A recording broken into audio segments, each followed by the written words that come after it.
There are 15 million people crammed into the tiny country of Holland. Despite its size, it has more than its share of pollution. For every bicycle, there's at least one car releasing dioxins. PCBs and other toxins emitted from its own industries and delivered via waterways from other countries also contribute to the general background levels of pollution the Dutch live with daily. For years, there's been a concern that contaminants like PCBs were making their way up the food chain. Found in cheese and fish, food no Hollander could live without, they were believed to pose a threat, especially to nursing mothers who might be passing these toxins on to their infants. Beginning in 1990, a team of doctors from Rotterdam's Sophia Children's Hospital were sent out to investigate how serious the situation was. Dr. Karen Koopman was one of them. 400 healthy Dutch mothers were enlisted and divided up into those who breastfed and those who bottle-fed their babies. They're part of what's now called the Dutch Mother's Milk Study. When doctors first began examining the infants, they didn't expect to find any significant effects from the PCBs. But as they tested the neurological and motor development, reflexes, and muscle tone of the newborns, they discovered something quite different. Dr. Peter Sauer is head of the study. PCBs and compounds at a level found in the general population in Holland have an effect on the newborn infants regarding motor development, regarding immune status, regarding thyroid status, and regarding the birth weight of the infants. So the higher the level of toxins in the mother, the slower the mental and physical development of the infant, and this with only background levels of contaminants in everyday life. But at which stage is the baby affected? It's been long known that an infant who is breastfed has an advantage over one who is bottle-fed. It thrives in all aspects of its development. But if the mother carries large amounts of toxins in her body, her child loses this advantage. Although mother's milk may contain high concentrations of PCBs, what surprised researchers is that breastfeeding isn't the most harmful route of infant exposure. There is a small window before a child is born, before it can produce its own hormones, when tiny amounts of hormones from its mother's supply travel across the placental wall to meet its needs. Unfortunately, any hormones laced with PCBs will also be absorbed by the fetus. Toxicologist Dr. Bram Brouwer. Although the placental transfer is much lower than the transfer of the compounds through mother's milk, it's happening in a very sensitive period of brain development. And probably that has something to do with the fact that we believe that the in utero phase is actually the phase where the problems or the effects start. The laboratory part of the Dutch Mother's Milk Study was supplied by the team Bram Brouwer headed at the University of Wageningen. During their studies of the effects of PCBs on the endocrine system, they were able to pinpoint where in utero the toxins had their effect. It turned out to be the thyroid hormone.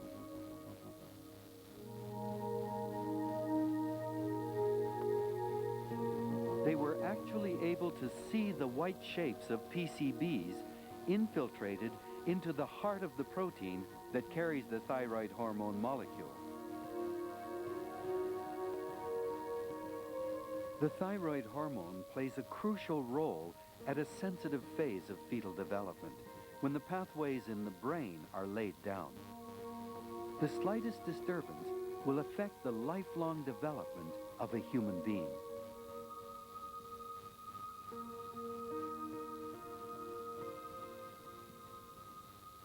we can measure some changes in the early life of children caused most likely by the chemicals that they are exposed to through either in utero or through mother's milk. I don't think that it was ever meant to be that case, and I don't think that it's really very acceptable for most people that you can measure those changes. En wat is dit? Ladder. Goed hoor. En dit? As the Dutch follow the children in their breast milk study, there is evidence that the subtle changes seen in infancy persist in childhood. En deze. En kun je die ook voor mij tellen? Ja. Tel maar. 1, 2, 3. These are all healthy, normal children of healthy mothers, but with their potential eroded. Ja, ga een beetje tekenen. Recent follow-up studies in North America show that the effects on the children of mothers who had eaten Lake Michigan fish don't disappear with age. At 11 years old, many intellectual functions like reading, memory, and the ability to hold one's attention are compromised. Our exposure to hormone-disrupting chemicals comes through other unexpected routes. Researchers at Tufts University accidentally stumbled upon another piece of the puzzle. For 20 years, biologists Carlos Sonnenschein and Anna Soto have been trying to understand how estrogen regulates the growth of breast cancer cells. Estrogen is known to be a risk factor for breast cancer, the leading cancer in women today. After many years of work, they suddenly noticed something strange in the wells of their plastic test dishes. One of our experiments was very simple. If you didn't put estrogens, cells didn't grow. If you put estrogens in, cells grew. All of a sudden, cells were growing in all the wells, regardless of whether or not we have put estrogens in. We had to interpret this as a contamination by estrogens, but where did they come from? After months of investigation, they traced it to the very dishes they used in their experiments. It seemed the plastic was leaching something that mimicked estrogen. So they contacted the manufacturers. When we said, well, please tell us what is in there, because it's very strange that the plastic will act like a hormone. Actually, that was the first time that a thing of that sort was reported. They said, we cannot tell you because this is a trade secret. For a year, they searched until they narrowed down the culprit, a compound called nonylphenol. It was to be the first in a long list of estrogenic chemicals they found were used in producing most plastics. We started being very concerned because these chemicals were supposed to be very non-toxic, very safe. They were used in a very widespread way. So, and we learned that they leach from tubing that is used for milk processing. We learned that the detergent is used in intravaginal contraceptives. And we realized that we were dealing with hormone-active compounds in our everyday life in places where they were not supposed to be. In the steady march toward progress over the last 50 years, plastic has made its presence felt in every aspect of modern life. What kitchen today could exist without plastic?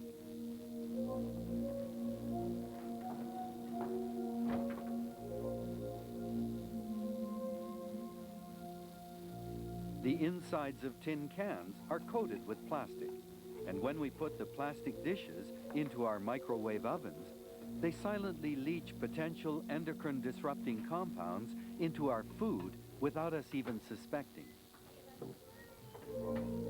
We've surrounded our children with a protective coat of plastic, from the toys they play with to the dental sealants on their teeth, defending them against cavities. We don't even know what the chemicals are. We suspect there are things having effects that we haven't yet identified in this area. So it's like looking for a ghost out there. chemical ghosts. One of the environmental ministers from a state in Austria indicated that there are about 40 plastic chemicals coming off the handset of a telephone. And when they went back to the manufacturing company to find out what those plastics might be, they said, well, I'm sorry, we can't tell you because we don't make this, it's made in Taiwan. And they don't tell us what they put in their plastics because it's proprietary. Plastics aren't the only culprit. Many personal care products, from cosmetics to contraceptives, contain hormone-mimicking compounds. This is a multi-billion-dollar-a-year industry because there are endocrine-disrupting chemicals in all plastics. We're dealing with a huge industry here. We're dealing with medical products. We're dealing with pesticides. We're talking about industrial waste. Anytime you make a chlorinated compound, there are just tens of thousands of them that are used in industrial processes like making drugs, for instance. You are going to release pollutants such as dioxin that are endocrine disrupting. What I would consider an essential piece of information that I would like to know as a member of the public is what is the amount of chemical that I am consuming on a daily basis by eating canned products, by having plastic coatings put on my teeth to protect from cavities, or by taking a baby bottle and sticking it in a microwave and heating up my baby's milk in it, which is likely to lead to estrogenic chemicals and other chemicals getting into the baby's food. At the amounts that that's happening, are those amounts of chemical likely to cause damage? There's virtually no literature on that.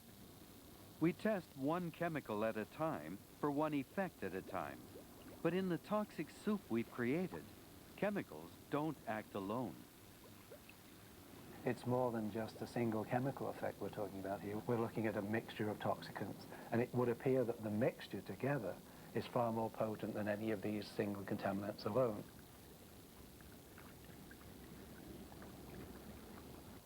We believe the chemicals we release are safe if they don't cause death, tumors, or deformities. Perhaps it's time we started to ask whether they can behave in more subtle ways, like disrupting hormones. As a geneticist, I know that much of the way we develop is written in our genes. But that depends on the right messages getting through at the right time. Now, we're learning that toxins in our environment are interfering with those messages. Over the past 50 years, we've been running a dangerous experiment with the thousands of new chemicals we've created. The gap between our understanding and our actions is wide and has implications for all of life on Earth.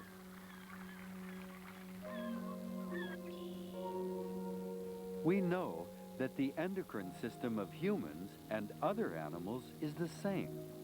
The nuances may be different, but the hormones are identical. Then why should it surprise us that something that can disrupt hormones in an eagle or an alligator will do the same in a human being? We may be more closely related to the alligators than we think.